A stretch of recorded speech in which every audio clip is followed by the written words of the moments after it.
Assalomu alaykum obunachilar. Elektrik cho'g'ishlarimizda holati yig'ish ishlari boryapti. Shunga ham qilib beryapmiz. Shuni zarasi ishlari yaptim. Ishlari ishga bo'ldi.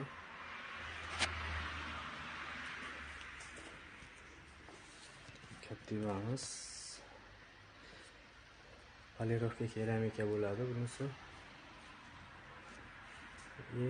Qora moldillari ham polirovka bo'ladi.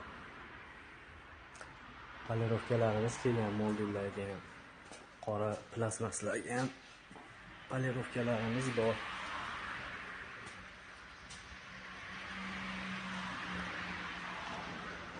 Hozir mana bunaqa skollarni yo'qotib chiqyapmiz.